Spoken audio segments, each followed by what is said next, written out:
بسم اللہ الرحمن الرحیم۔ بارگاہ قرآن کریم میں ہے۔ پہلے بھی عرض کیا ہے کہ قرآن مجید ہمارے لیے ہدایت کا سرچشمہ ہے۔ آج ہم یہ عرض کرنا چاہیں گے کہ قرآن مجید رہنما ہے۔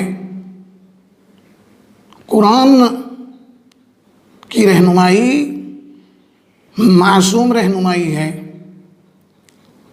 جیسے پہلے ہم نے عرض کیا تھا کہ سب سے پہلے ہم یہ ایمان بنا کر جائیں کہ میں نے قرآن سے لینا ہے، جو قرآن مجھ سے کہے گا میں اس کے سامنے سر تسلیم خم ہوں، اس لیے کہ یہ اس خالق کا کلام ہے جو انسانوں پر مہربان ہے۔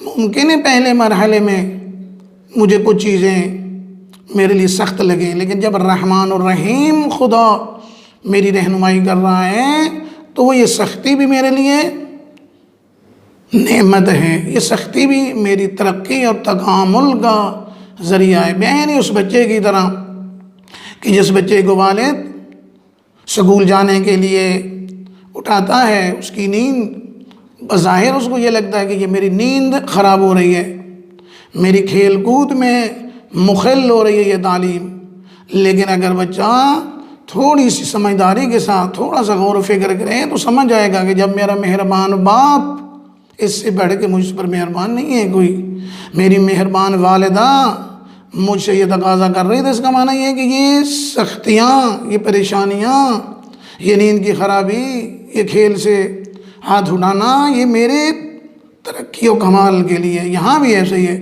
بس قرآن بہترین رہنما ہے، قرآن سے رہنمائی لینی۔ ہاں البتہ پاک پیغمبر صلی اللہ علیہ وسلم نے فرمایا کہ چونکہ قرآن نے خدا نے کہا ہے کہ وَأَنزَلْنَا عَلَيْكَ الْكِتَابَ لِتُبَيِّنَ لِلنَّاسِ، اے میرے حبیب یہ قرآن میں آپ پر نازل کر رہا ہوں، آپ بیان کریں گے۔ یعنی پاک پیغمبر کے بیان کے بغیر قرآن ہمارے لیے کافی نہیں ہے۔ قرآن ہماری رہنمائی پاک پیغمبر کے بیان کے بغیر کامل رہنمائی نہیں کرے گا۔ قرآن فقط فرمائے گا نماز پڑھو، پیغمبر بیان فرمائیں گے کہ جس طرح سے میں نماز پڑھ رہا ہوں اس طرح سے نماز پڑھو، پیغمبر طریقہ بتائیں گے۔ پیغمبر جب تک اس دنیا میں بے وجود ہل جسمانی موجود تھے، پاک پیغمبر اس قرآن کے مبین تھے۔ یہی وجہ ہے کہ پاک پیغمبر صلی اللہ علیہ وسلم نے اپنی رحلت سے پہلے ہی بیان فرما دیا، انی تارک فیکم الثقلین کتاب اللہ وعطرتی، یعنی جس طرح سے میں اپنی زندگی میں قرآن کا مبین تھا تو میرے بعد اس قرآن کے مبین میری عطرت و اہل بیت ہیں۔ بس قرآن و پیغمبر ہمارے رہنما ہیں، قرآن و اہل بیت ہمارا رہنما ہے۔ تو مولا کائنات امیر المومنین علی ابن ابی طالب علیہ السلام کی ایک حدیث کہ حارث حمدانی مولا کائنات کے شاگرد ہیں، کہتے ہیں کہ ایک دن میں مسجد میں گیا، میں نے دیکھا کہ بہت سارے لوگ اپنی فضولیات گپوں میں لگے ہوئے ہیں۔ مجھے تعجب ہوا کہ مسجد میں بیٹھ کر اس طرح سے فضولیات میں نے آگے اپنے مولا امیر المومنین کو بیان کیا، تو مولا نے تعجب سے پوچھا واقعاً ایسا ہے؟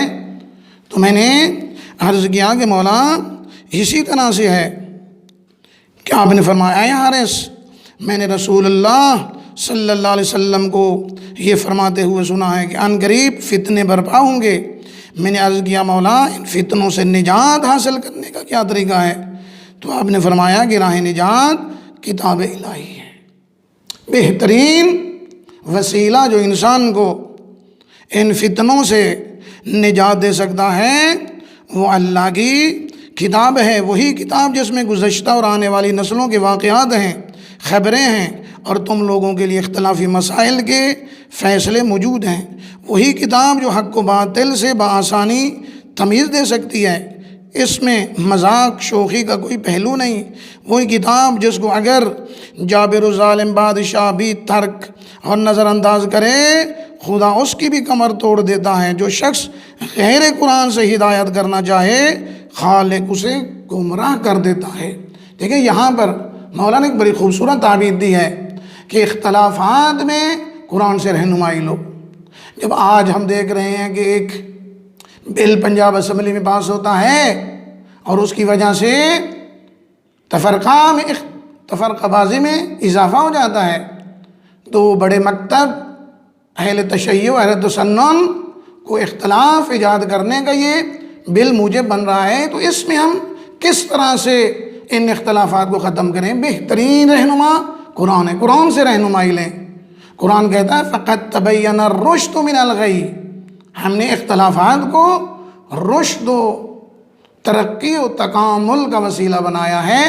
ہم ان مسلک کے ان جزیات جس کی وجہ سے نفرتیں بڑھیں ان کو دبائیں، ہاں وہ اختلافات جو موجود ہیں ان کو ہم احسن طریقے سے بیان کریں اور ایک دوسروں کے نظریات کو اور ایک دوسروں کی آراء کو بڑی خوش اسلوبی کے ساتھ سن کر اور اس کا منطقی جواب دیں، اور اگر منطقی دلائل کے ذریعے سے میرے لیے حق ثابت ہو جاتا ہے تو میں اس کے سامنے سر تسلیم ہو جاؤں، نہ کہ میں اپنے اس مکتب کے جو بنائے ہوئے ذہنی اصول ہیں ان پر پابند رہوں، نہ بلکہ اگر وہ قرآنی اور عقلی دلائل کے ساتھ میرے لیے واضح ہو جاتا ہے کہ یہ مطلب حق ہے تو میں اپنے ان افکار کو چھوڑ کے حق کے سامنے سر تسلیم خم ہو جاؤں۔